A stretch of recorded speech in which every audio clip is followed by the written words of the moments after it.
Guys, welcome back to WebDevMentors YouTube channel, and you're watching JavaScript series for beginners. Well, in our last video, the previous video, we've seen about the final method in which you can add a JavaScript to a web page, which is the external JavaScript. Now it's time for us to actually see variables.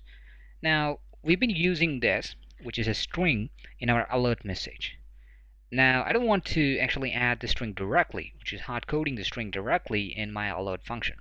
I want to create a variable, store that string into that variable, and then use the variable in here. So first, we are going to create a variable in here.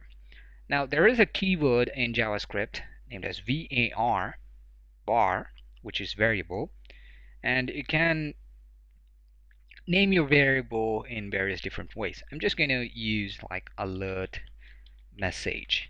Now I've used the underscore. That's something to make sure that I can understand what I've written. Equal to this. Sorry about that. This is a alert message from external. Okay, external. Now I'm going to use that variable in here. Now when I run this, it should work. Oops, sorry, I pressed T. Now it is working fine, so let's actually change it, just in case if you're looking like no, it's coming from the catch. It is not, it's actually coming from our code. You can see that from external variable. Now it's working fine. Now if I remove this var, what do you think? It will work or it will not? Let's actually test. It does work. Now JavaScript doesn't care if you have a var or not if you're assigning some value to your variables. So if it is not there, it'll just create a variable, assign the value to that variable, and just keep going on. It's not going to do a lot of things. You can also see that I haven't used a semicolon there. If you've clearly seen it, it didn't create any kind of error. But the best practice is to use a semicolon. Doesn't matter what you're writing, just use a semicolon just in case. Okay, so the modern JavaScript can identify the semicolons you missed and add them once you go out of that line. So just in case, just use the semicolons to be safer. Okay, now why do I need a var?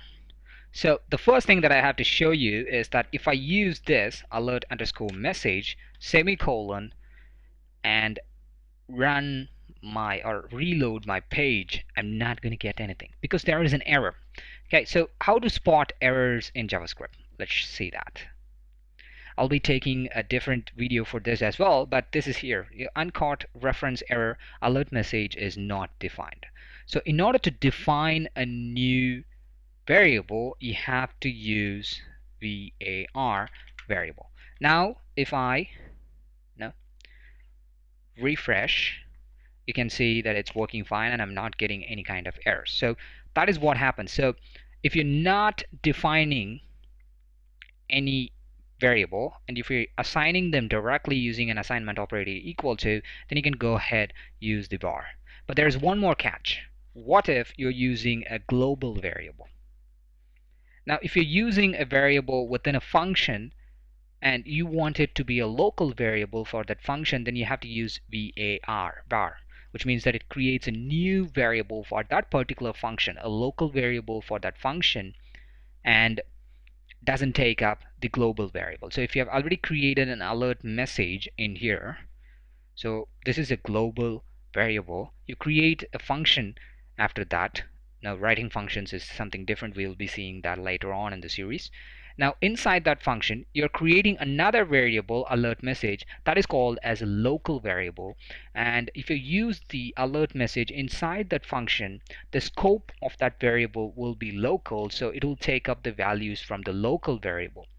So if you don't want that, you want the function to take up the global variable, then what you have to do is that you just don't create a new variable. Don't use that var, just use the alert message directly, then it will automatically find the global variable and use it. So that is how JavaScript works. So once we go on in the series, once we start doing some complex programming, you'll understand it. I will definitely show you. I will create a separate video in order to show you the difference between the local variable and the global variable. This variable video is created in order to make sure that I'm covering things that you need to know before seeing them in the video. So that is why I've covered this. Anyway, guys, thank you for watching this video. So let's see in the next video. Don't forget to like the video and also share the video with your friends or anyone you think will be benefited by this video. And also don't forget to subscribe to the channel if you haven't done it already. And if you have any comments, issues, or feedbacks or suggestions, please feel free to leave them in the comment section, or else you can contact me through the Facebook page, Google Plus page, or Twitter feed. You can find the links for them in the description section. Thank you for watching. Let's see in the next video. Keep watching the series.